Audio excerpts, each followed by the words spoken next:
কিরে তুই এইখানে? তোর সাথে কিছু কথা আছে। কি কথা? এই বেবিটাকে নিয়ে কি করব? কি করবি আর? তুই এখন পালবি? অসম্ভব।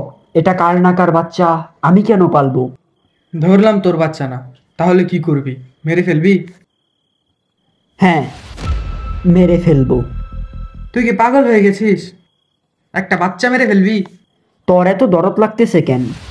আজকে তুই ওকে মেরে ফেলবি, কাল যদি ওর বাবা ফিরে আসে তখন কি করবি? তুই কি বুঝতে পারতেছস না?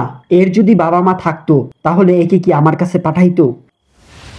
তাও ঠিক। যা, বেবিটাকে নিয়ে আই।